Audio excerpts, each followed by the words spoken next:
the discourses in different places. The Dr. Besigye situation and the ramifications. Now, this week, we know Dr. Besigye was brought to Makindye military court, where he was charged with a friend identified as Obeid Lutale. Now, the story is that they were in Nairobi before they were actually arrested. Now, that word arrested has been used in different forms. I don't know what the panel will say. There are people who are saying he was kidnapped, other people are saying he was picked, others are saying he was arrested. We'll be going through all those things and what they mean. And then they were brought to Kampala before the court martial. The Kenyan government has come under intense criticism for allowing this to happen. It's not clear under what circumstances this situation evolved, because some people have been saying that the Kenyan government is in cahoots with the authorities in Kampala, and somehow, somewhere, they might have sanctioned what happened. Now, Dr. Besigye will be returning to court on the 2nd of next month, and of course, this matter has reopened the long time debate about the trial of civilians before military courts. This matter is yet to be determined by the Supreme Court. There was a ruling by the Constitutional Court which actually said it was wrong, but the Attorney General did appeal to the Supreme Court, where the case has not yet been determined for the last 7 years. So we'll be discussing this matter a little bit deeper. And today, breaking news: President Yoweri Museveni pardoned 19 NUP supporters who were before the same court 1 month after they confessed to the crimes they had been charged with. Now, another 19 are still in jail, according to the NUP party. Well, NUP has maintained that these people are innocent. One of those released today is Olivia Lutaya. She immediately reported to the party headquarters, where she was received by the party Secretary General, David Louis Rubongoya. If you heard in our news there was a sound clip of Rubongoya actually saying these people are innocent and they welcome them back, and they will continue to work with them. We will be looking at this matter in detail. What does this mean for NUP going forward? Then this week, we did have President Yoweri Museveni launching the $3 billion standard gauge railway. Finally, we are ready to take off. This was a relaunch because we had already done a launch about 5 years ago, if I can be corrected, but I remember it's like 5 years ago, at Speak Resort Munyonyo, where all leaders from the East African community came together with that vision of having a connected East African community. Well, the 272-kilometer first phase of this SGR project from Malaba on the Kenyan border to our capital Kampala will take 4 years, and the contract has been given to a Turkish company that will embark on the work as soon as possible. It is envisaged that the standard gauge railway will reduce the cost of doing business by making transportation of cargo easier. There's a big plan to actually do interconnectivity in the entire Great Lakes region. President Museveni also said they will be embarking on construction of airports in different parts of the country, especially near national game parks, as a strategy to boost tourism. I have a panel of 4. The 3 are already here, so let me introduce them. Dr. James Tweheyo, member of the Central Executive Committee of the NRM, where he represents workers. He's also the overseer of President District Commissioners deployed in Rwenzori sub-region. Good evening, Dr. James Tweheyo. Thank you very much for joining us. Good evening, listeners, and those who are viewing online. I'm happy to be here to share issues with these brilliant men. Making his maiden appearance on this panel, Honorable Francis Mwijushe, Buheju County MP, member of the People's Front for Freedom, a political group based at Katonga. This is the political party that they are trying to register. They are formerly members of FDC. I don't know if I'm using the right word, formally, or you're still a member. Good evening, sir. Thank you very much for joining us. We are on transit. You are in transit. Well, right. Thank you, Kenneth, and good evening to the listeners of this show. I am happy to be here. I don't know what you mean by maiden, but I am here, happy to be here once again, and I wish you good deliberations. The reason I'm saying maiden, this is the first time you appear on Spectrum Extra, the 2 hours version of this show. I know you've been on Spectrum before. Oh, okay, right. Okay. A third guest is Mr. George Musisi, a lawyer at the National Unity Platform Party, pundit on governance and human rights issues. Good evening, George. Thank you very much for joining us. Good evening, listeners. Good evening, Kenneth, and pleasure to be here, and of course with the other panelists. I greet them. We expect to be joined by Imam Idi Kasozi, a lecturer, Islamic University in Uganda, member of the Justice Forum Party. He's just around the corner. He will be walking in studio pretty soon. Gentlemen, let's begin our discussion on this issue, and I will come to you very quickly, Honorable Francis Mwijushe, because I know your leader, the person that Arias Lukwago refers to as your patriarch, was picked from Nairobi and brought to Kampala charged. I know you have also been to Luzira to actually pay him a visit, and a number of other people have also been there. Let's begin with you. What exactly happened? Some people are still not clear about what Dr. Besigye was actually doing in Nairobi. Well, thank you very much, Kenneth, once again, and I want to take this opportunity to tell Ugandans that what happened was not an arrest, it was an abduction. Dr. Besigye went through Entebbe International Airport to Nairobi, where he had been invited by one of the prominent leaders in Kenya, Martha Karua, who is known to most of us, for a book launch. And he arrived on Saturday morning in Kenya, and he was booked in at Waridi Paradise Hotel. And that very day he had an engagement, because the book launch was supposed to take place the following day on Sunday, but that evening he went to meet somebody at some apartments, and it is at that meeting that he was picked by, I want to call them mafias, and driven from Nairobi up to the border of Uganda. They crossed up to Busia, and it is at that time, at around Busia, that then the Kenyan registered vehicles that brought him were taken back to Kenya, and now he was put into the Ugandan registered vehicles. So it is clear that he was abducted by a combination of security forces from Kenya and Uganda, and driven in Kenyan registered vehicles up to Busia police station, where then they changed to drive him from Busia up to Machindi here. Now, whose account is that? This is Dr. Besigye's account now. Okay. Now, it is clear that Kenya has become a conduit of human rights abuses, a conduit of corruption, a conduit of abductions, a conduit of impunity. And this is getting to this level after it had been alleged that the president of Uganda, Mr. Museveni, supported Ruto to come to power. And you had very many, at that time, very many allegations of how much the support was, and people talking about Ugandan army being in Kenya. And this, if there's anybody who had doubt that Kenya has declared hostility on Ugandans, then this confirms what we stated before, when the 36 young leaders from FDC were arrested at a training institute in Kisumu and brought back the same way.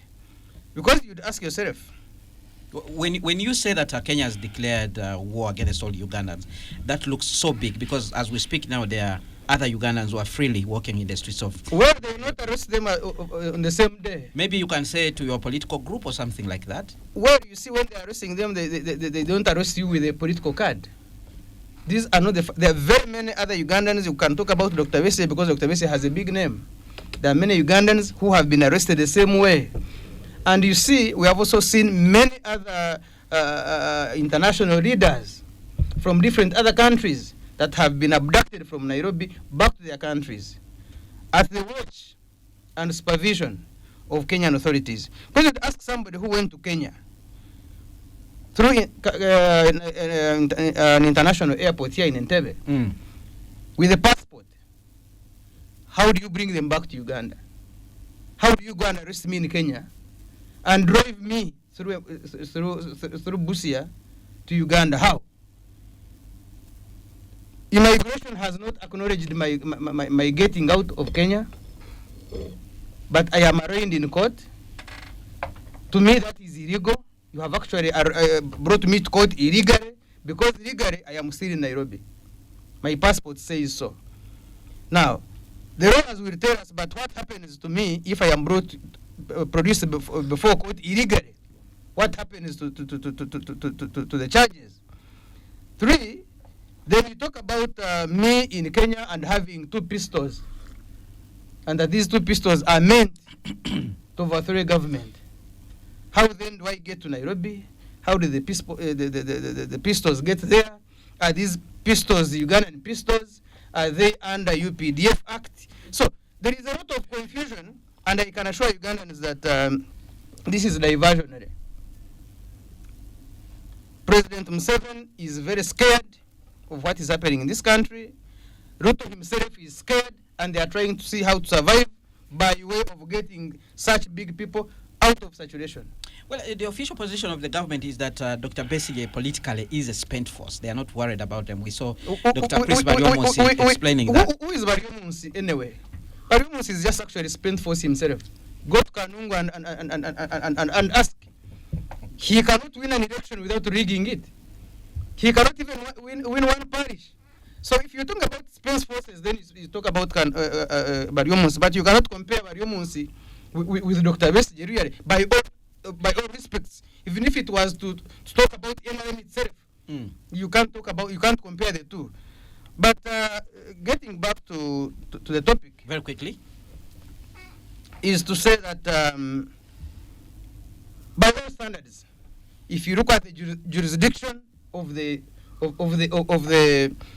General Court Martial, there is no way you can have Dr. Besigye and Haj Abed Kamregeya arraigned before Court Martial. Lutali. Yes, he's called Obed Lutali Kamregeya. Oh, they are all his names. Okay. So there is no way you can really bring them to the court martial. They are not in the forces. They were found outside this country. The mandate, the jurisdiction of UPDF, I mean of the court martial, is not universal. You can't say that wherever you are, wherever you find you, I'll get you here. So the impunity that we have been seeing in this country is now extending to the region. And one would want to ask, what about the East African community? Are we now going to continue integrating dictatorship? What happens to the treaties?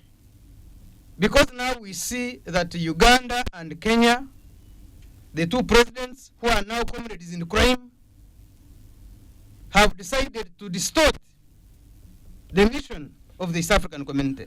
And so we want to ask the East African countries themselves to have to reassess how we move forward as a community. Because if we are talk about democracy credentials, if we talk about the international laws, if we talk about human rights in the region, these 2 leaders are becoming problematic. They are becoming a problem. And so we would want to ask the East African community leaders, the presidents themselves, to sit down, and we have to agree on how to move forward. All right. Otherwise, we are integrating dictatorship, we are integrating impunity, we are integrating abductions, we are integrating human rights abuses, and at the end of the day, this will definitely bring the South African community down. All right. Let's bring in George. Your quick thoughts on this. When Honorable Mizuki was submitting, he didn't hit on the need for guidance from the lawyers. You are a lawyer. Of course, what happened to Dr. Kizza Besigye, what happened to his colleague, what happened to 36 FDC people arrested, is peppered with lots of illegalities. In Dr. Kizza Besigye's case, there are a number of them. First of all, if you're trying to arrest a fugitive, quote unquote, of yours in another country, it's settled in international law that you first arraign them before courts of that country to give them a chance. That's what they call extradition. It's a legal process to give them a chance to decide for court to decide whether they should be taken back or not, supposing a person is running for their life. So it's illegal under international laws to arrest someone of your nationality across borders and bring them without giving them a chance to be heard. Secondly, the arrest was arbitrary. We all know what they did, what they do here, where a drone comes and, like they did to Honorable Kamba in the full glare of, let me mention an unnamed person, because nope, they will say we are staging. They did to Honorable Kamba. That's what they did to Dr. Besigye. People in civilian clothes, unmarked car. They don't tell you the reason. They don't tell you where they're taking you, and that's arbitrary. It's against the Ugandan constitution. It's against the Kenyan constitution. In fact, the Kenyan constitution is even better when it comes to civil rights than the Ugandan one. That is why both the chairperson of the Kenya Human Rights Commission and the government spokesperson cannot even own up to say that, okay, this is an operation, we knew about it. The silence of Kenya itself shows that they're embarrassed by what happened. Secondly, the charging of civilians in court martials. We've over talked about it. You talked about it in your introduction. We think that it's wrong. Court has ruled that it's unconstitutional and illegal. The Supreme Court stayed, but it hasn't overturned it. And that means that the position of the law now, as it is that it's unlawful, it's unconstitutional, it's illegal. And of course, we've been urging the Supreme Court to come up with the conclusive judgment to that matter, because government has increasingly used the court as a tool of political persecution. But you, George Musisi, who Yes. actually knows that there is that ruling, you have continued to appear before the military court Yes, martial. because like I mentioned, there is a stay. A stay was granted, stay of execution. It means that by the Supreme Court in 2020. It means? It means that the status quo remains. What is until the status quo? The status quo is that let the trial continue of civilians, but the Supreme Court undertook then that they will expeditiously hear the matter, and that's what we have been telling the CJ for so long. Of course, I know that they lost two justices. The court was reconstituted, and but even then, this is one of those cases which should have been expeditiously handled, because lives of people are at stake. Just imagine if the Supreme Court comes up with a judgment today and says that indeed trial of civilians is illegal. What is going to happen to the people who have been convicted under that court? Are you going to return their lives? Some are serving sentences. So to the judiciary, this is one of those cases that should have been given a strong green light, just like they streamline others, like the Katanga case, where you see that it's being expeditiously handled. Lastly, on the issue of the charges brought up, the charges are frivolous, for lack of a better word, because even if on the face of it, later they said both Dr. Besigye and Haji Obed were found in possession of 2 pistols. Actually, it reminds me of when they charged the National Unity Party from president with treason and 33 others, and said that he held a stone together with 33 people and they threw. And you wondered, how big was this stone? Was it the one akin to the one which was rolled before Jesus' grave? Was it that heavy? Now here they said that they were found in possession of 2 pistols, both of them. So how heavy were these pistols that they were both held by 2 people? Was it like a walking stick that two people can hold 2 pistols concurrently? But then secondly, why weren't they charged in Kenyan courts? Because the crime was committed in Kenya. So why weren't they charged in Kenyan courts? Then if he has been committing unlawful activities in Greece and Geneva, he's been here, he exited the country 4 days ago. Why didn't you have the decency of charging him? Because it seems you knew about these charges prior to him going to Kenya. Maybe the charges are not yet matured. No, what I'm saying, no, the Greece and Geneva, he didn't go there on Saturday. That means that he went there prior. Even by the charge sheet, they said it in October and November. So the essence is, its use of the law, the continued use of the law, weaponizing the law. All right. You say that no, he's under lawful custody, no, he's facing charges, but behind the veil, the charges are political, they are frivolous. There's nothing legal about what happened here. Spectrum X on Radio 1 FM 90. Let's go for a break now. Our 4th panelist has also joined us. When we return, we'll hear from him, but also hear from Dr. James Tueheo as we continue reflecting on this particular incident of Dr. Kizza Besigye and the trial of civilians before the General Court Martial. Spectrum Extra continues after this break. Well, we are glad that you're still with us on Spectrum Extra, coming to you live from Radio 1 FM 90. My name is Kenneth Anderson Lukwago, your host and my guest today.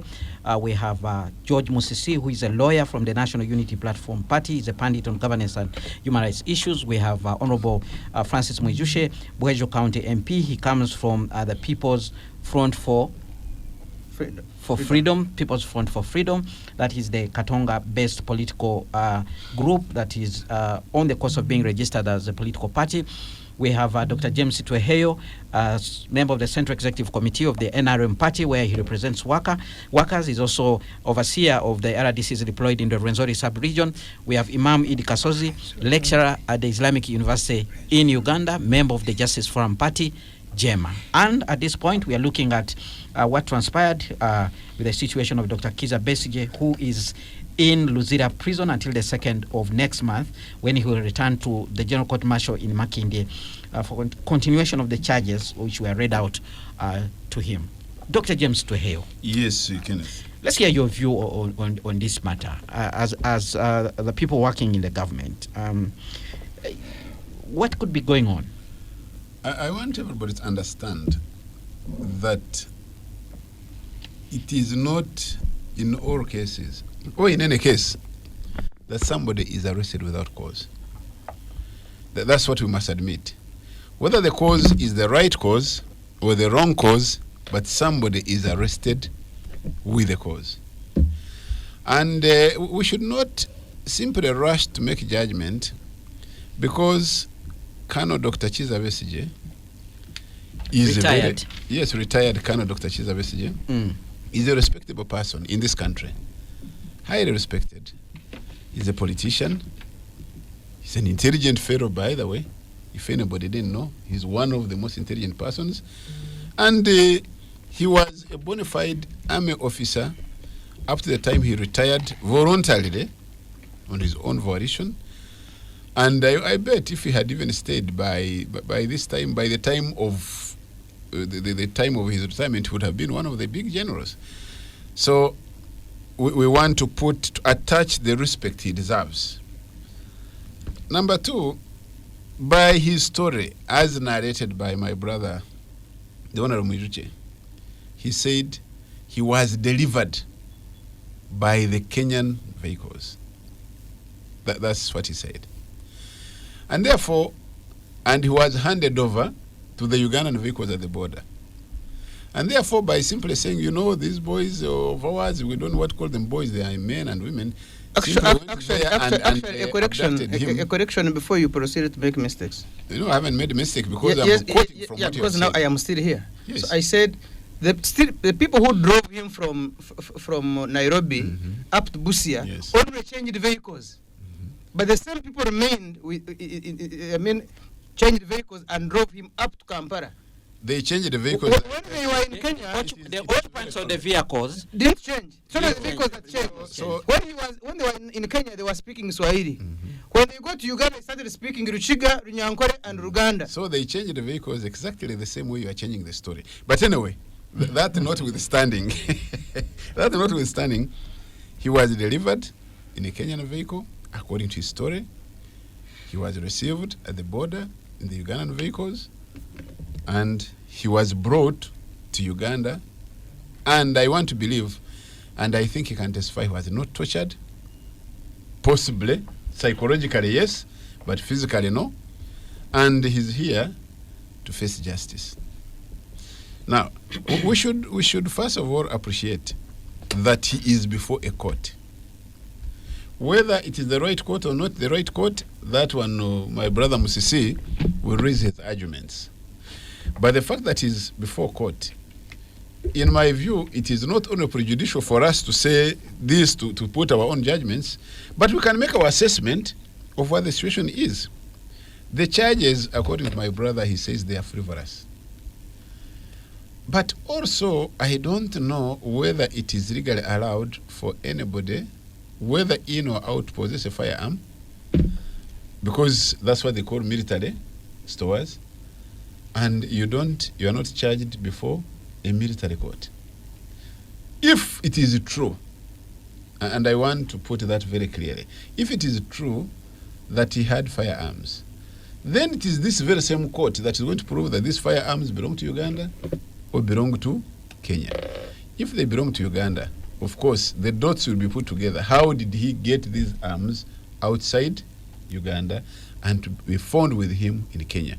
If they belong to Kenya, then one can always argue that yes, perhaps Kenya can allow the licensing, Kenya can allow the buying, like many other countries. In the US, you can buy a firearm. South Africa can buy a firearm and license it. What you use it for is a different story altogether. There have been arguments that he had been to Switzerland, he had been to Greece. Yes. That shows that people have the freedom to move. What they do or what they discuss there is a different thing altogether. But it also shows you that the Ugandan intelligence system has reached a level where they can pick some dots and get to where they should get with specific evidence. My brother Muyuche can tell you, I think he's one of those who at one time picked from Congo. That's not true. Oh, it was Sam. It was Sam. But he knows that. And I think he knows exactly what was happening there up to today. But some of these issues... To correct that impression, actually, Sam was arrested by the Congolese forces, not the Ugandan ones. Even then, in collaboration with the Ugandan, because how did they know that it's Ugandan? How did they... All those other questions are always put. And people are concerned, people are concerned about this collaboration that seems to be picking up. We've been seeing military officials from neighboring countries to understand coming the work here. Of intelligence. Intelligence includes a number of organs, ISO and ESO. And it also, by the way, includes the army attaches, military attaches. What is their duty? And by the way, I want to tell you here openly on this radio that all embassies worldwide, not only Ugandan, they are there partly for intelligence. That's why you hear the American embassy saying this. They gather information. And when this information is gathered, you use it for your benefit as a country. The government has a duty to protect this country. It has a duty to protect its citizens. But it also has a duty to look at those who have issues and question them. So the fact that our brother, Dr. Kizza Besigye, is in court and is to face justice and is entitled to a fair trial, I think we should give it a chance. And if he is innocent, as we presume that he is innocent until proved guilty, then the rightful court will say, oh, pronounce him, this man is innocent. I think what you did was wrong or was right, and therefore he's entitled to this. Or there could be proof by court.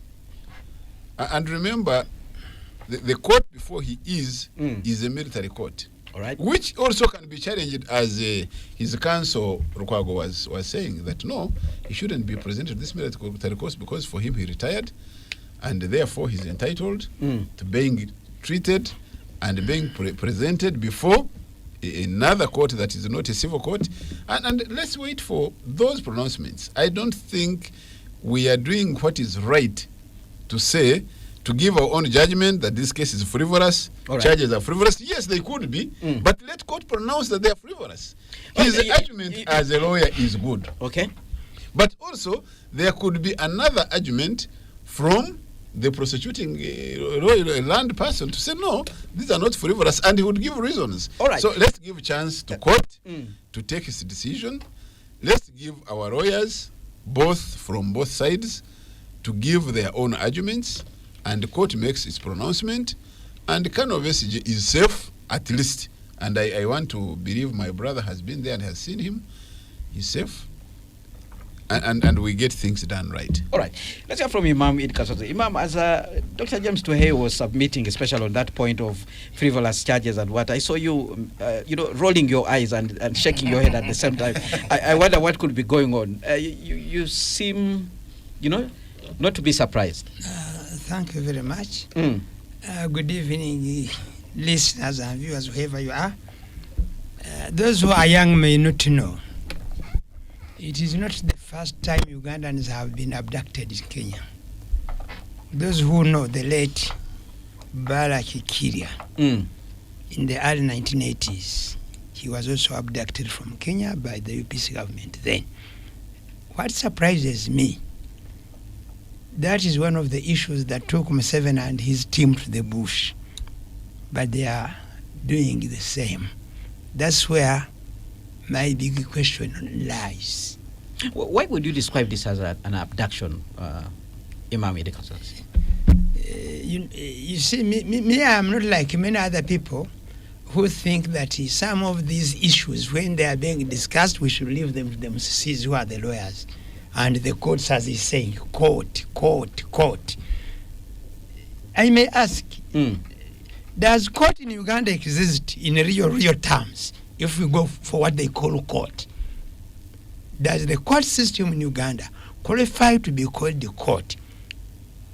Let us not even talk about the military court, whose method of work is known to everybody. You see, I may ask, and my conscience, that's why I was saying why I was rolling because my brother, Dr. Tweheyo, mentioned the word court almost, I don't know how many times, but I was wondering, that is he really mentioning a court, or he's just defending a position? I was mentioning a jacket you're wearing. I don't know. Imam, there's a court system in this country, and I have seen you celebrating before. Celebrating what? When, some sheikhs were actually exonerated by the I did not celebrate. I don't know. I just may be happy because people have been released, because I know, me as a leader, in the community, I know what it means when people are arrested in that style.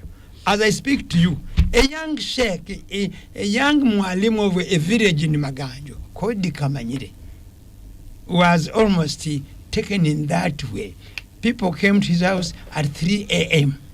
and they used a car jack to break his door so that they can pull him out.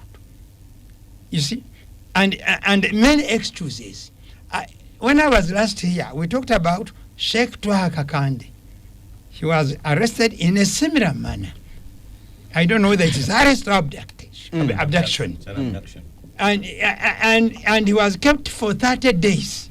No charge brought upon him. And I hear people, like even what he insinuated too, that Besigye was not beaten. Beating is not, actually it is better somebody beats you rather than somebody torturing you.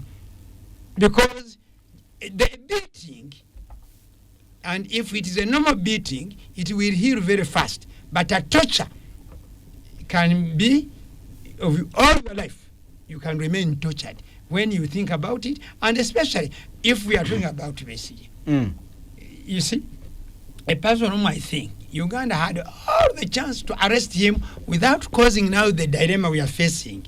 Oh, probably that act that is happening in Kenya is what we are calling East African cooperation. Probably that's how they are cooperating, and I think the borders have been opened. You can go anywhere. I don't know. You see, it is an embarrassment to people who have a reason. So, like he also this court thing. I want to add on even on his court thing. When he said in the Supreme Court, you see, I am also beginning. Is the Supreme Court in Uganda really supreme? Does it have the ability to act independently? These are the questions we need to pose. I know people fear them, but now I don't. You see, Imam, they are going to tell you that each time these courts make a determination that pleases you, you praise them. No. And when they don't... Which one has pleased me? Me as a person. Me as Imam Kaswas as a person. Okay? You don't just praise me the way, I think it's the story of Stalin and a chicken, which he plucked all the feathers, and then he threw corn to eat, and it ate it, and then that said how people look like. And that's why I think that's why M7 wants to drive us and his team. And because we live under fear, some of these issues should have been debated by law gurus to come and help this country, or the academicians at that level of intellectual ability that we assume they have, so that probably we are helped as a country. So these happenings, to me, I am heartbroken when I see that a person who has traveled legally, a person who has been here, and even the way you people, they have coined it and everybody has accepted that Besigye and his friend known as, who doesn't know Obedi Kamlege? Who doesn't know Obed Rutaye in FDC? Who doesn't know Obed Rutaye that is the son of Sheikh Abdul Obed Kamlege? Who doesn't know Obed Kamlege that he was a footballer for KCC Football Club in the late 70s and early 80s? Who doesn't know? You see? And the people are just framing it in a manner that we must take it for granted and then accept it as a friend. Does it mean that given his status being known, he cannot be... Obed Kamlege has been a leader in FDC since its inception. So when you just say a friend, it's as if Besigye was traveling with somebody who is unknown and we call it like this. To me, Imam Kasozi, I cannot accept that method of trying to brainwash us or think that we are all fools. All right. Let's hear from you, Moizushe. You've had the comments that have come around the table. Anything that you want to clarify very quickly? Yes. One, why we insist abduction. So, people who went to Kenya illegally, if you have a problem with them, you can either do extradition, like the way I talked about, or deportation. And we know how these processes are reached at. So if it is not the two, Mr. Tuero, if it is not the two, what is it? For you to want Uganda to believe that after all, they were produced in court, but how were they brought? It's not extradition, it's not deportation. What is it?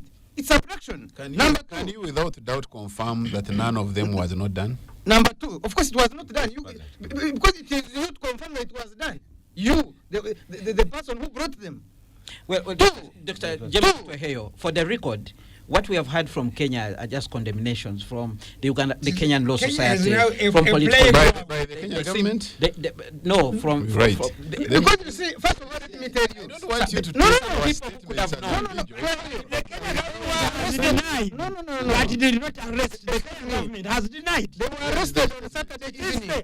They were picked Saturday evening. The Kenyan government has They were picked on Saturday and delivered Saturday night in Uganda. So when did the court sit? Saturday night? Sunday morning? So when did the court sit in Kenya for this to happen?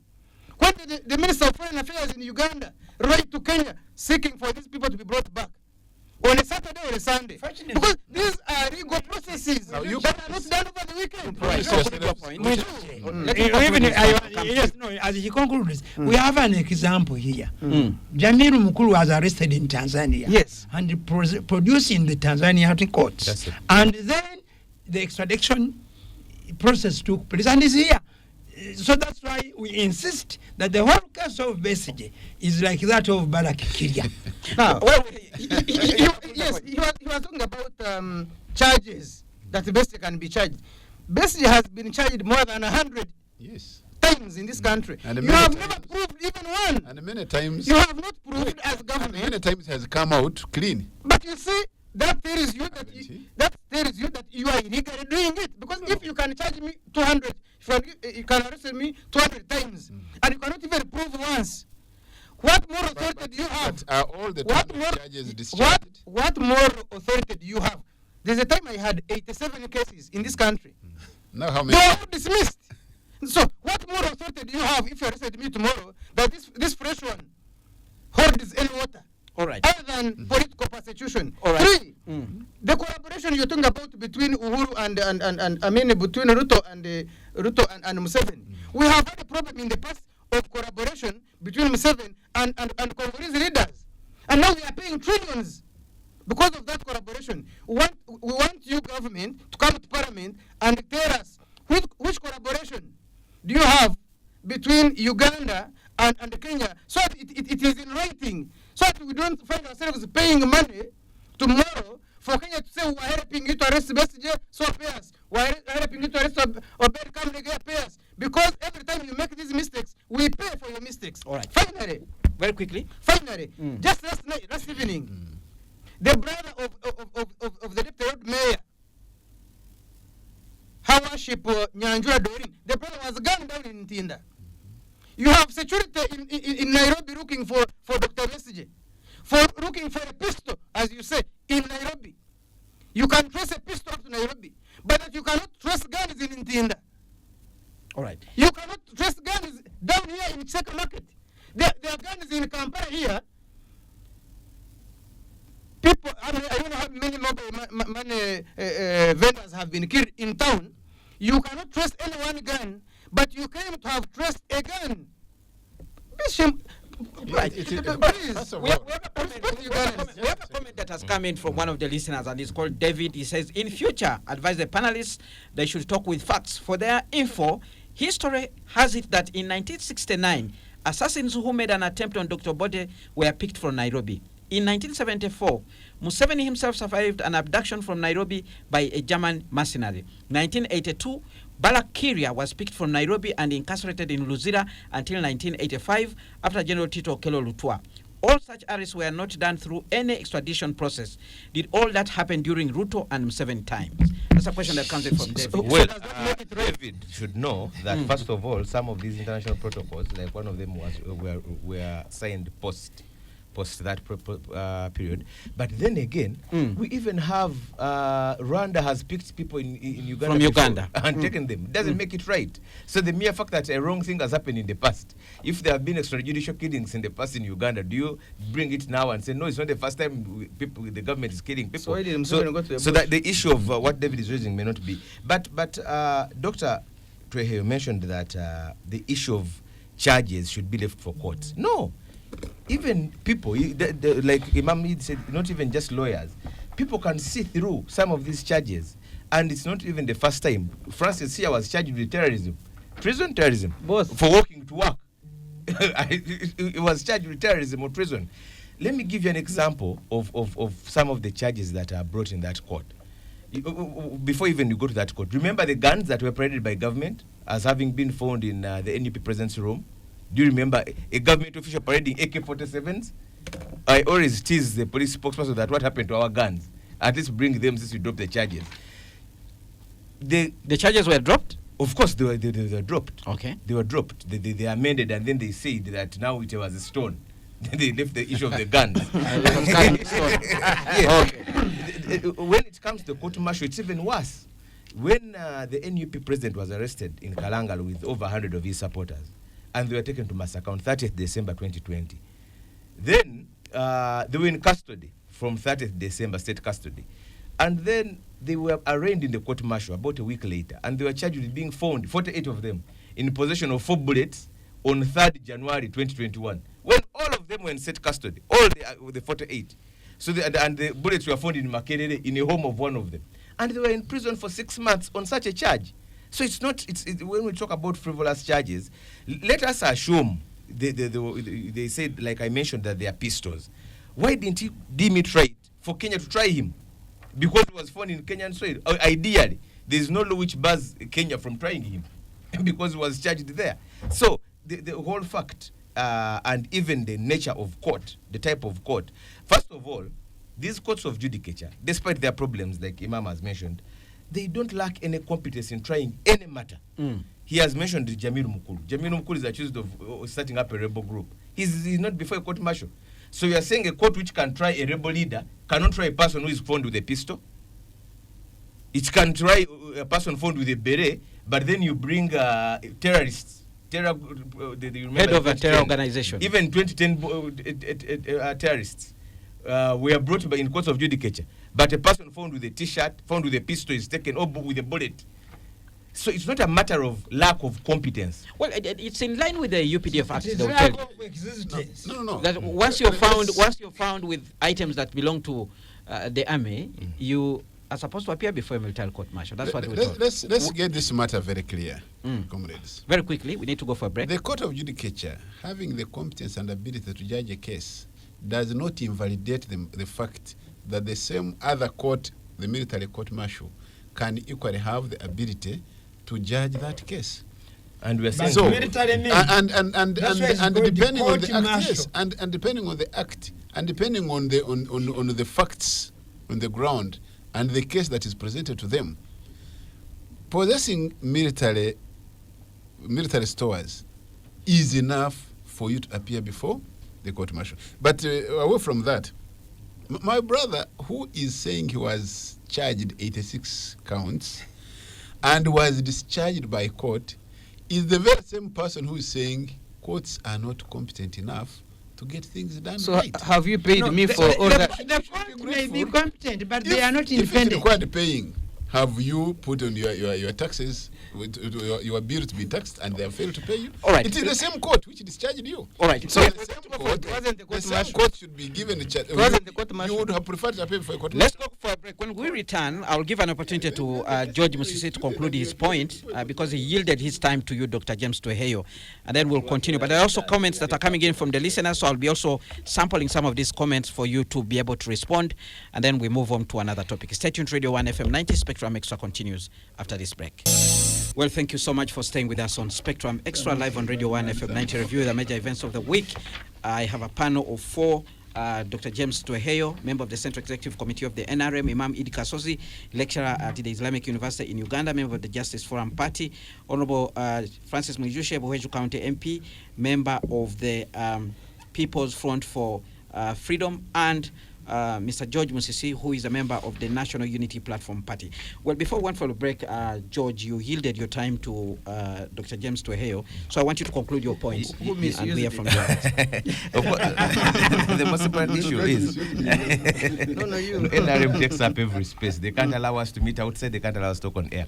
The most important point is the use of charges, even sometimes in our courts of judicature, but now more so in courts, for purposes of persecution, but under the cloth of legality, that no, the person is facing, you can call it weaponization. It's not strange, it's not new, and it's not a right way of settling dissent. And of course, it has happened everywhere. One of the longest liberation struggles on this continent, the apartheid struggle. You know that there are all sorts of charges. There are all sorts of charges. So this is not new, and this is they're following in exactly the same script that bring up whatever charge, and then let the person be remanded, and then you say, no, we are not holding him communicado, we are not holding him extrajudicially, they are facing charges. So we can all see through some of these charges. All right.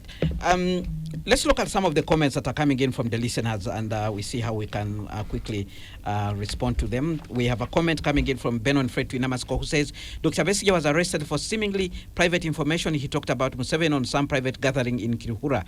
They probably feared that he would continue the talk in Nairobi. Possession of firearms and rebellion talk is just a sideshow. He wishes us a very good weekend. Then we have another comment from David. Do panelists know or even understand how intelligence operatives work, including those of countries like US and Britain? Let them tell us which UN convention or treaty regulates the operations of intelligence all over the world. Then we have another comment. Good evening, Spectrum Extra. In Uganda, anything can happen. Don't be surprised to hear PRA are regrouping as well. People will be picked up continuously as we're getting closer to the general selection. Mawa Jacob Amaza, listening in from Moyo. Esau Tuyatunga in Nigeria.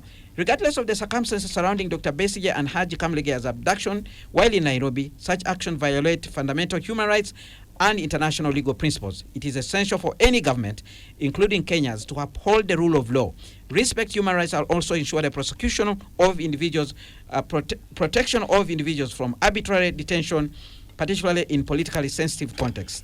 The appropriate course of action should be always involve legal due process rather than extrajudicial actions. It is also unfortunate for my friend Dr. Chris Bariomosi to say that Dr. Kizza Besigye is a spent force.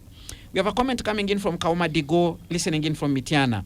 He says, I think debate should also concern itself with is, one, if what Dr. Besigye is accused of is true, it means something wrong is going on in our country. Two, why has he chosen that option that he's accused of against others? Three, is Dr. Besigye just reckless or selfish? Those are questions coming in from Kauma. Then we have another comment from Charles, who is listening in from Wakiso Town Council. With due respect for Dr. Tweheyo, I think it is honorable for him to say, I don't know where you are ignorant. I don't know when you are ignorant. It will not harm you instead of going around to justify illegality. Good evening, Spectrum. Drakumani listening in from Arua. I just want to thank all the guests in the studio, most importantly, my friend Kasozi. May the good Lord increase his days on earth. I have no comment about the topic. Well, Imam, we have another comment. David writes in and talks to Imam, say, there is no smoke without fire. Why haven't security operatives gone to arrest Imam Kasozi himself or Lukwago, the moderator of the program? Well, that's the feedback. You have a pit stop from, I don't know. Imam. You know, I stated here and I want to state again. That's why these days I envy the ignorant. I really envy them. People who don't know. Like the one who made the last comment. You see? That's David. Yes, I know. I envy them because they know nothing, so nothing disturbs their mind. They think it is normal. Even abnormality, they call it normal. That's very, very unfortunate. Two, somebody said, do you know how intelligence operate world over? Yes, we know. Those of us who know, we know how they operate. But even after operating, when you do what they did to Besigye, that's why we are not calling it arrest. That's why we are calling it abduction or kidnap. Otherwise, intelligence would have filed this information to Kenya, and the due process is taken in Kenya. Nobody would be making arguments. Intelligence doesn't act outside the law. Exactly. Nobody would be making arguments. If Besigye had been arrested, arraigned in a Kenya court, and then Uganda demands that, oh, you know, that man, we also have issues with him, can we have him? Okay? The only snag that when you are trying to make that order, why the extradition treaties, there are certain cases, even if somebody has it, they may not give him to you. Cross-border cases. Yes, they may not, because of what you want to try him for. Because in those agreements, they have specific cases of charges that must be given to people in order to protect what they call human rights. Okay? Therefore, if those of you are darlings of our government, which we should all probably have had, should also advise the government to act normally, rightly, follow the law, we shall abide. But if they are going to do what they fought against, then me, who was living then and was mature enough, I will not be part of the process just to cheer some illegality because somebody has maybe probably succeeded in doing it. Today it is Besigye, tomorrow it is you. And that's why I think I saw the Kenyan discussion where they were saying, okay, we are talking about Besigye now because Besigye is a big man. But many other people have suffered. And when they suffer, those others, those of us who sometimes at a distance, we end up becoming again, victims in a way, because some of these people are known to us. And therefore, we need their children, their wives, their whatever, become and present their cases. So I want to say, Ugandans, before you are excited with your government, before you are excited with the party support, before you are excited with the situation that has emerged, first ask yourself, is this human? Is this in order? Should we support impunity? A person of my case, as an imam, I go back and say, Allah told us in the Quran that Inna Allah ya'muru bil adli wal ihsan wa yanha 'anil fahsha'i wal munkar. God asks us to do what? That we should follow justice. Ya'muru bil adli, justice, wal ihsan, and in a manner, transparent manner. He does not support evil. He does not support oppression. He does not support all issues that really undermine the dignity of humanity. All right, we have another comment here. Asking for rights and freedoms from this government is like asking for some meat from a hyena. That's a comment coming in from Emma in Namasuba. Samuel Mary in Namlondo Zone writes and said about Kano Besigye's abduction. This should teach all those opposing Mr. Museveni that they are not safe if they try to hide in any of the neighboring countries. Opposition should get new ideas of of ousting Mr. Museveni, and ultimately, I don't see the significance of the East African treaties. Kamogo Fred Keta, listening in from Kira Municipality, writes in and says, thank you for the show. Let me remind Dr. Tweheo that whereas I appreciate the government intelligence, especially when they offer credible intelligence, but not otherwise by concocting intelligence that has no evidence. General Otafire, through social media, offers that Dr. Besigye did not possess any firearm while living in Entebbe and even Jomo Kenyatta Airport. 2. This then casts the two countries in bad light in the East African Federation process due to gross violation of human rights, which is a fundamental protocol in the process. Well, we have so many other comments coming in. I'll be reading them as we progress, but let's now shift our gears and go to this situation of the NUP supporters. Today, 19 NUP supporters... Just a moment before that, let me make a very quick comment. First of all, I agree with my colleagues here that it is not right for a country to violate the human rights protocols, regardless of the mistake somebody has made. But it is also not right for a country to let somebody to abet crime, because the protocols are there and must be followed.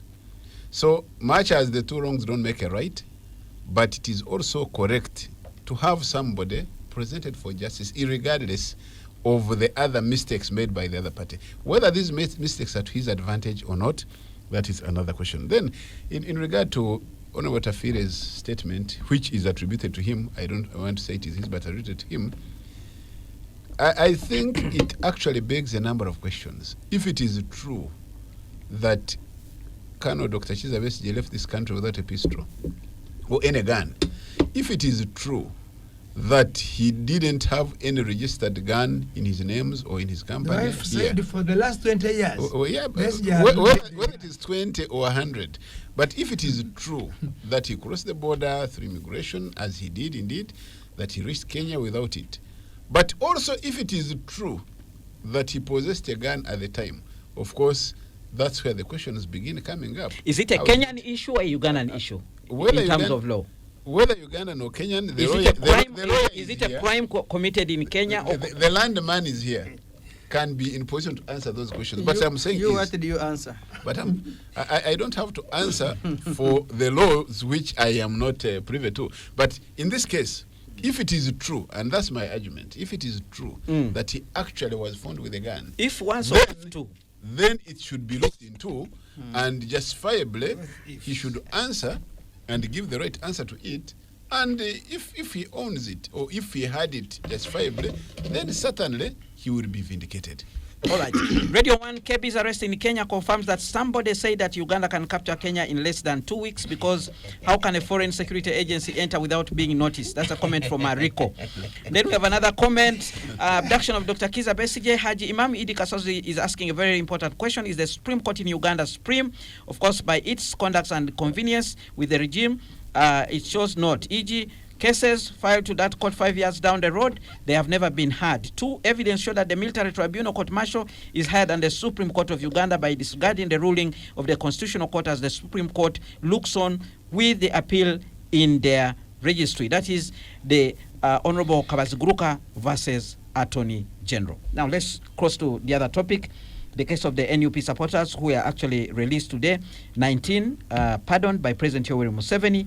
One of them, Olivia Lutaya, was seen at the party headquarters, was welcomed by the party. The party says it stands with them despite their situation, and they will look forward to rehabilitating them and reintegrating them within their ranks. Let's begin with George Musisi. What does this mean for your political party? Well, I don't know why you want it to mean something for the political party. What I know is that I've represented Olivia and the group since they were arrested in 2021. I know I'm glad they have received their partial freedom. I'm just disappointed that I think it was Imam Kasozi was bringing the analogy of the person who removed feathers of the chicken, and then he gave it corn, and then he wanted the chicken to be appreciative. So the same people who arrested Olivia and kept her incommunicado for over a month before being arraigned in court, kept her in a safe house, they have arraigned her in court, They spent 2 years without bringing anything. After 2 years, they brought even a more serious charge in order to curtail her right to apply for bail. After holding me and saying, we're done with investigations. Then 2 years later, when I'm in your custody, you say, okay, we found that the charge was even more serious. It's now treachery. When you've been in their custody for 2 years. The same people who failed to listen, to entertain any pleas of bail, and the same people who refused to release her unconditionally, now I think want her to be very thankful, and the group, of course. Everyone knows, at least I'm meaning reasonable Ugandans, know that these people have been pushed to the wall. So for your question, what does it mean to the party? This is just part of the ongoing struggle. It's even related to the first topic of Dr. Kizza Besigye. It's just one person. These are just individuals. They're just individuals. Tomorrow there may be more. There are still others who are still even facing those kinds of charges. So it's only re-energizes us. The only issue is that it's a mistake for people to see it in political lenses, to think that now this is an NUP thing, this is a so-and-so thing. As the follow's son, I told you that in 2016, I was with the road mayor and Abduction at Mengo, Makindi, trying to prosecute Kaihura for torture of Ugandans. They were not my brothers. Chitata mobilized the mob to beat us up by 5 a.m. under the protection of police. Abdullah Chitata. 2 years later, Chitata was in court martial on a charge that was found with a golden pistol. They love pistols, by the way. Those people of yours who bring those charges, they love pistols. They say Chitata had a golden pistol. He was and he was crying. Must have stolen from Gaddafi. The one I had used to have a golden. So the issue is, it doesn't matter. It doesn't matter who you are, as long as we have this injustice. No one is safe. I've seen media reports, I don't know how true so far, that Justice Research has fled for exile. So, and you're saying that, okay, this is a person with a PhD in law, Justice of Supreme Court, and he feels they're not safe. So the issue is, it's not a party issue. The issue is that they're Ugandans who are, why should we settle political disagreement, civil political disagreement with persecution? That is the question for every Ugandan. All right. So there were actually 19 people, but we only saw Olivia Lutaya at the party headquarters. Where are the others? Well, as per the script of their newly found lawyer, the Minister of Children Affairs, we know that they are meant to plead guilty. I think even by the press statements she said she told the minister who contacted her in prison that, but you know I'm not guilty. Said, yes, I know you're not guilty. She has addressed the media this evening. I know you're not guilty, but this is the only way you have to get out of prison. Of course, they're supposed to be taken to some sort of rehabilitation by government, some Chankwazi type of rehabilitation. They're supposed to be given some token. So, and even outside prison, we're told that there were efforts by some operatives in civilian wear, dressed like you, Anderson, who wanted to, they usually dress in baggy shirts like Anderson here, who wanted to take her, but we think that maybe the others have gone by the script of they're supposed to be taken to Chankwas. I think from here, they're in the custody of the minister or SEC members. Is that what they call dress shaming? No, I'm just talking about the characteristics of people usually arrest. I wish you could tell the listeners how expensive they are. But that's a story of another day. But anyway, let's continue. Imam Idikasos, your take on this situation of the NUP supporters. The NUP supporters, half out, half not out. And then even the circumstances in which they are out. I want to take back people to history.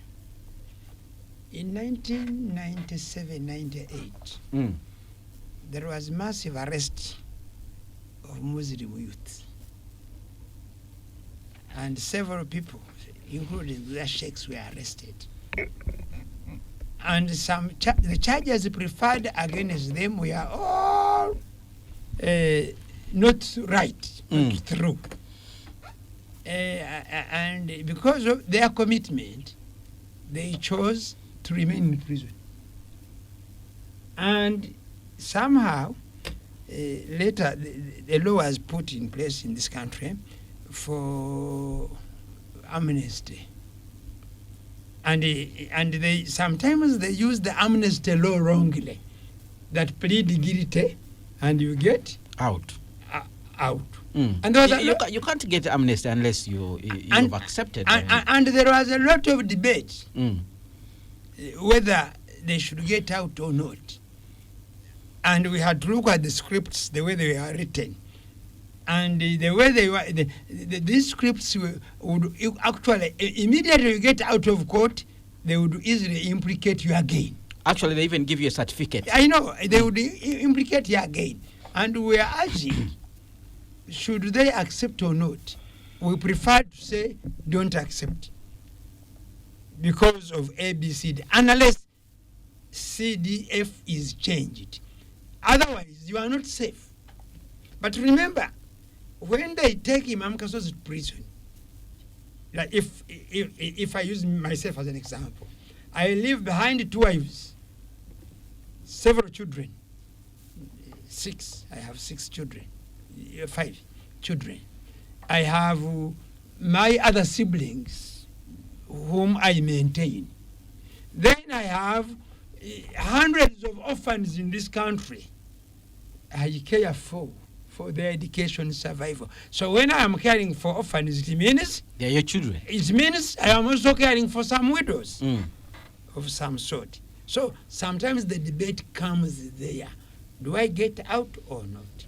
Equally, when you look into the matters of this, after 4 years almost of incarceration, and being tried in a manner that is not in line with our law, then some people choose. That's why others have chosen, say, for us, let us still insist.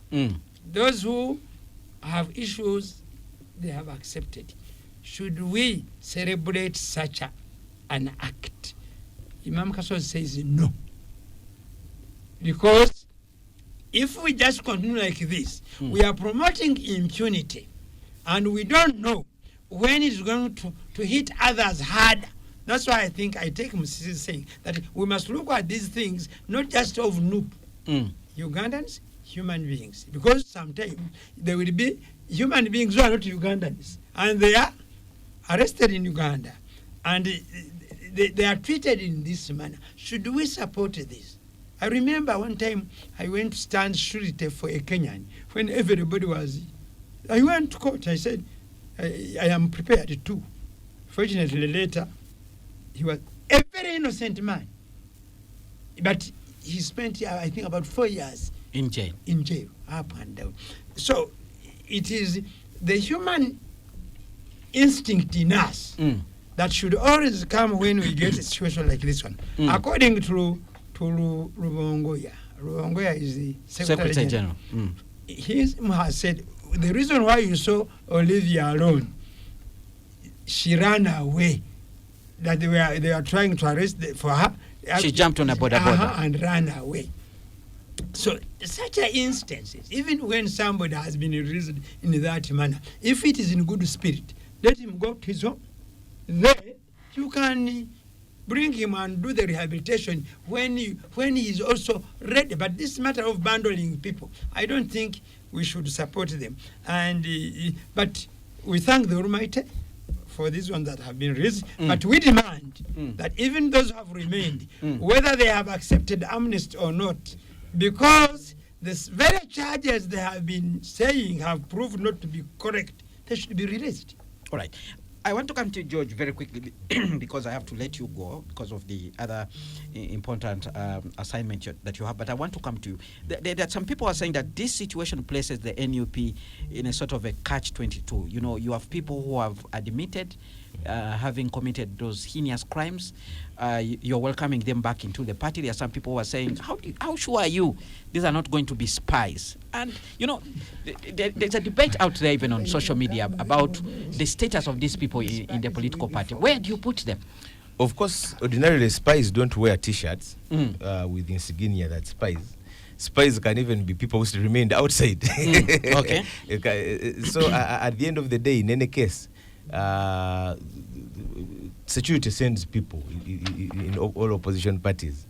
And even when they don't have anything to report worthwhile, they concoct. So they make up something in order to report to their bosses. So at the end of the day, it's not about how sure are we or how do we. In any case, they're not the first people to be in and out.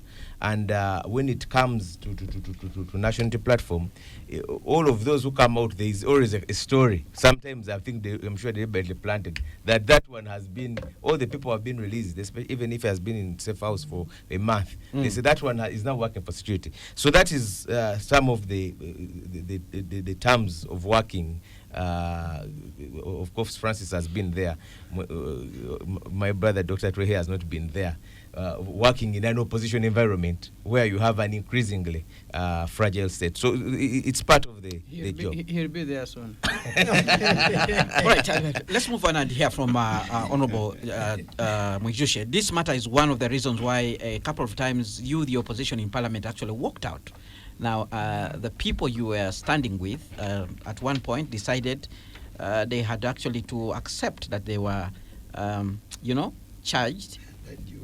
They committed the crimes, but now they come out, they say they did so under duress. They were promised so many things, money, good houses, cars, and jobs. What's your take about this situation? See, when you harass people into submission, that does not make your point acceptable. That you intimidate people, you close all the doors, and only keep one open, that the only way you get out of this is to accept that you committed a crime. Otherwise, you'll never get out. You take people to a safe house and beat them, torture them to say, you will only get out of this room if you accept. That's why such evidence does not stand in court, that you get under duress. But two, people talk about intelligence, because all this is connected to intelligence. In Uganda, intelligence is for sale. People sell intelligence. And the businessmen in intelligence, when they take loan without making money, they start concocting evidence. They will tell you how Kenneth was with Mwijushe at a petrol station, and then after the petrol station, they went to a restaurant, and because it's how they live. So it's a way of making some living. Now, I was talking earlier about what is happening in Kampala. And if you want to think that you have intelligence here, and they are able to gather intelligence, and that's why they go and arrest NUP supporters, because they have committed crimes, and then they even have to come out and say, yes, we committed. I asked. UPDF has said that all these guns are a preserve of UPDF. Who is killing people in Kampala? Using guns that are a preserve of UPDF. You should answer you in government who are saying that all guns are a preserve of UPDF. Yes. So who is killing people on mobile money using guns that are a preserve of UPDF? They are killing people on Northern Bypass. They are killing people in Ntinda. They are killing people in town. They are killing. Who is killing these people using your guns? Because you say all guns are registered. But two, where UN has said what you're doing is wrong. Uganda society says you're wrong. Kenya society says you're wrong. Even now, Uganda Human Rights Act has been sleeping. It's also saying on this you're wrong. Why can't you, the way we know, come out and say, I also realize it is wrong. You lose nothing. Because we know really, there is a way we know. Let's save that one. Because by the way, when you speak, there are people who respect you out there. People who want to hear you speak the truth, including your children and your relatives. But sometimes they say, but what happened? Because me, I have known Twehe before he joined the eating boat. The boat cruise? Yes, I know him. Twehe the teacher. Twehe my candidate in Mbarara in the municipality. I want to meet that Twehe. I've been looking for him around. He's here before you. No, this is a different Twehe. This is a Twehe that comes here to speak for purposes of defending the eating boat. Maybe you should go for a cup of tea and. So that you come out and say, please, although I support the government, but this is wrong. Because you really sometimes make us believe that something wrong has happened. All right. Then finally, yes. Again with impunity. Because they know you will be arrested, charged, and they will not release you until you accept. So it is the only way you will get out, and that's why they will take you to court martial.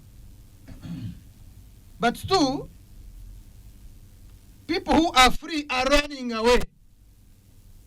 I wrote to hear. People who are free after signing documents are now running away from you to find shelter at Noob, find shelter in churches. All right. If you mean well, why are they running away from you? All right, let's go for a break now. When we return, we'll hear from Dr. James Tweheyo, wrap up this discussion, and then also reflect on some of the comments that have come in about this particular topic. Now, stay tuned to Radio 1 FM 90, but keep your comments coming. We'll continue after this break. Spectrum Extra, Fridays 7 to 9 p.m. on Radio 1 FM 90. Spectrum Extra on Radio 1 FM 90, reviewing the major events of the week. The panel, Imam Idi Kasozi, Honorable Francis Mwijushe, and Dr. James Tweheyo. We had to let Mr. George Musisi to step out. He has other important things to deal with, but we'll continue with the discussion nevertheless. And I'll read out some of the comments that have come in. They touch on the topic we had earlier, but I just want to do justice to the listener. We have a comment. So Mr. Tweheyo should first know that the so-called military court martial is not a court. It's just a tribunal which was formed to discipline errant soldiers. It's not a court. Besides, it's all Besigye. Besides, if at all Besigye was found with a gun in Kenya, Kenya is the one to arrest him and repatriate him, but not you to go and abduct him. That's a comment from Olaku Simon Peter, listening in from Kisasi. Inform Imam Idi Kasozi that I'm not ignorant. I'm much more informed about realities of governance issues than himself. Much as he is a lecturer at a university, I have listened to talk shows when Imam Kasozi appears, and I feel pity for him. Who is that? Well, this is a comment from David, who seems Okay. to want to engage in a boxing match with you, Imam Idi Kasozi. All right, let's hear from Tweheyo on this issue of yes. I want everybody to know that the president and head of state has a prerogative of mercy. And therefore, it is only right that those who deserve that mercy should have it. And I don't want ourselves to limit ourselves to only the new people who have been pardoned. There are even others, about 130, who had earlier been pardoned in the past 2 months. And therefore, once anybody who has been incarcerated gets the opportunity to get out, we should not say it is not right.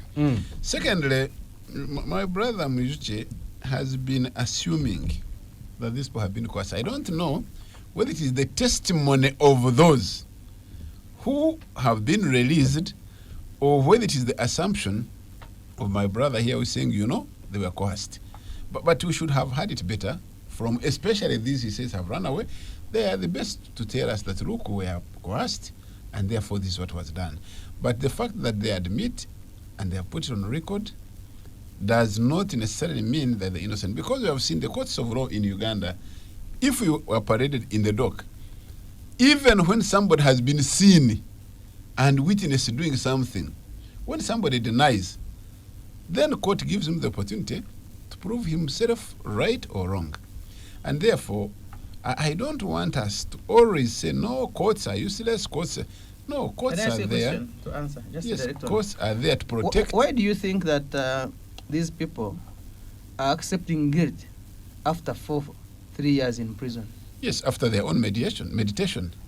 Why has the government not brought evidence to prosecute them in 4 years? Because by the time you arrest somebody with such a big offense, you have evidence. So what has the government been doing in 4 years?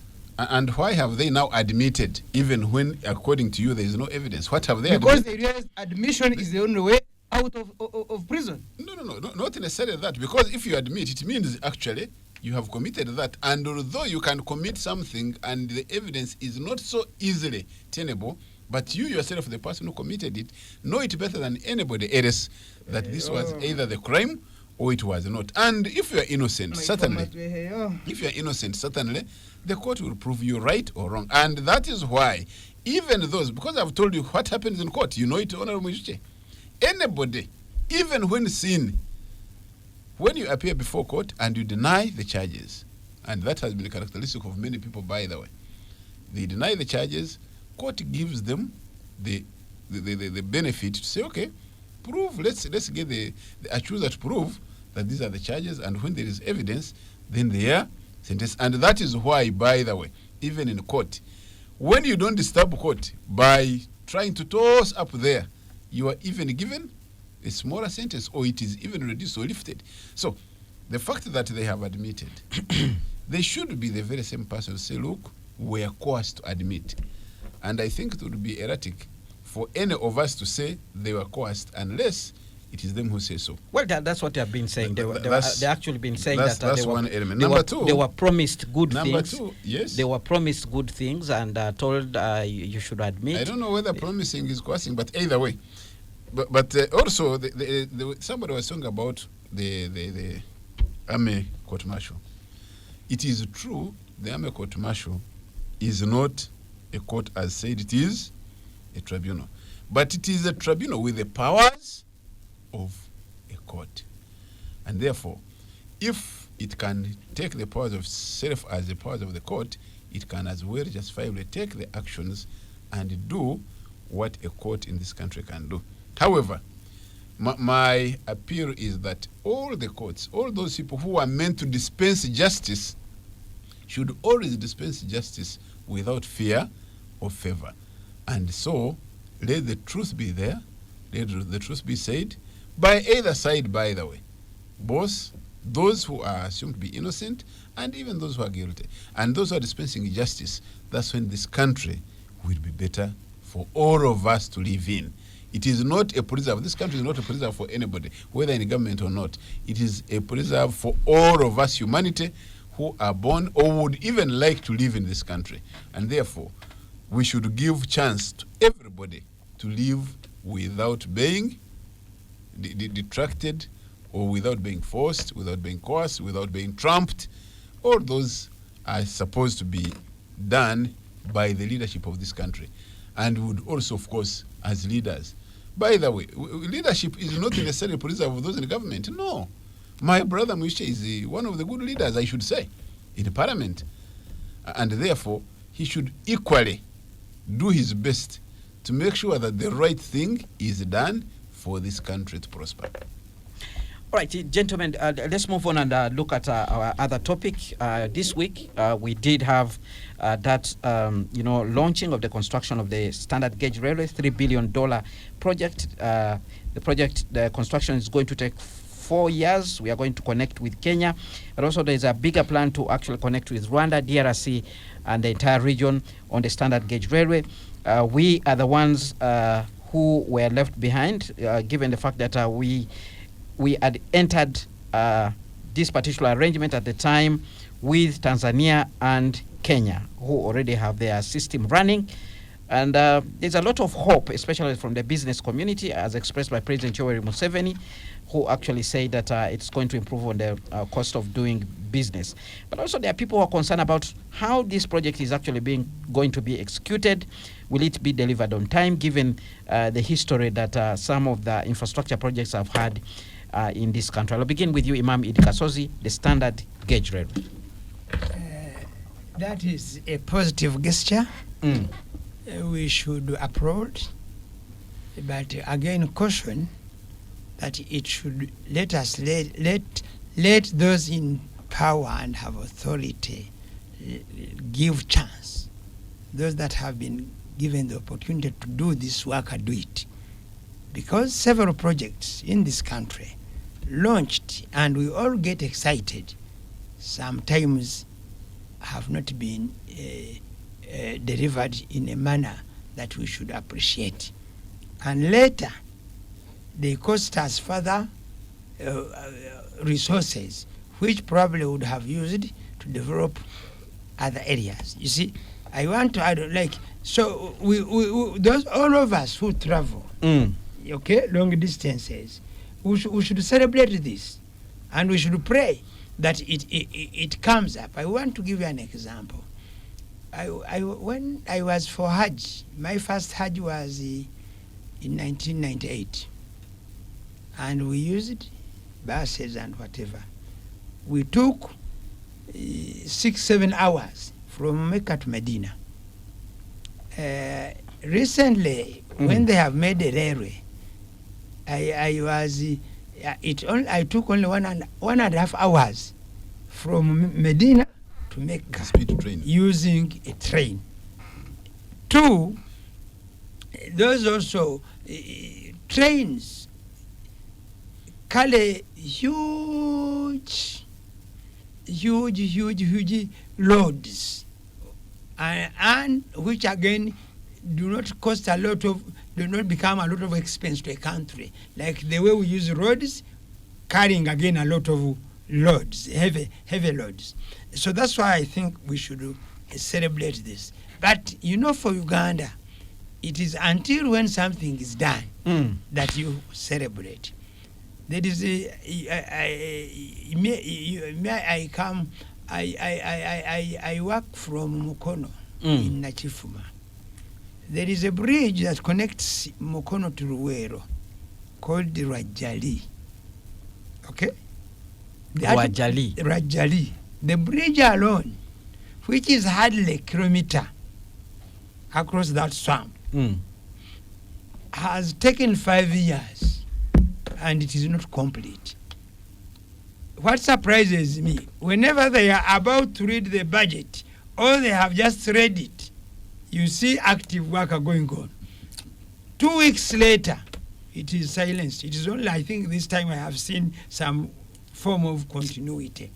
But it disturbs. So that's why I appreciate this with a lot of caution, because we know what has happened. And some of these projects have become very expensive. Karuma, it was commissioned. But these days, we have gone back to the days of power shortages, when we have just commissioned a 600 megawatt. Okay? So, let us this time receive need to work. I want to add on this one to congratulate Chibuli Hospital this evening. Chibuli? Yes. They launched an MRI and a CT scan facility, which is after some time.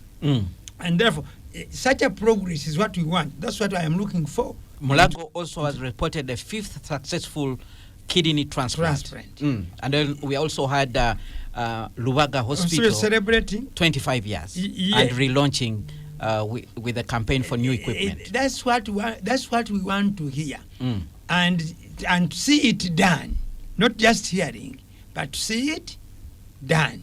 And I know with commitment, seriousness, and if we weed out corruption, such a things. That's why we are saying Tanzania finished, Kenya finished, Uganda, we are just starting this week. It's very interesting. But same region, same people, different times. Probably almost same resources, but utilization the difference. Or we were waiting to learn, to take some lessons from how they have implemented theirs. But keep in mind it is the same contractor in Tanzania who is doing ours. From Tanzania, neither did it come from Kenya. It is being copied from somewhere where it has existed, and we benchmarked those. Why do we want to be? We sat in a meeting with them, agreed on something, and we faltered just because we were not steady enough. I pray we are now steady. I pray Mzee Museveni, who is really in his advanced age, he should not be ashamed by his people. But when we refer to the first instance we have seen, he may be ashamed again. All right. We have somebody who has sent in a comment, actually wrote to one of the people who are listening to us, sends in a comment here and says, today I saw a news report in a Turkish official news agency, a ceremony held in Tororo in the east of our country for laying of a foundation of a 273-kilometer railway that will connect Uganda to Kenya within the scope of the agreement signed between Uganda Railways and Yapi Makelzi Construction. Yapi Makelzi Construction is a company that does not pay taxes in Turkey and has enriched itself by taking state tenders, a company that exploits the people of Turkey. I wondered if you have any information about this connection of this company in Uganda and the financial conditions of the deal, or is there any information about this in the Ugandan press? And somebody is looking for information and is writing in from Turkey, giving some information about this particular company. Well, we do not have the company here to actually give the feedback, and we are limited on the information apart from knowing that they are the ones who are going to implement and construct the standard gauge railway. Dr. James Peter, somebody giving information is actually looking for information. So you can doubt the credibility of the information he's giving if he is seeking the information from where he is criticizing. Away from that, I would like Ugandans to understand really why we are moving away from the meter gauge railway. We are not abandoning it, but we are moving away from it, particularly to standardize. The meter gauge railway has its own road. It's like when you have the Maram road and the tarmac road.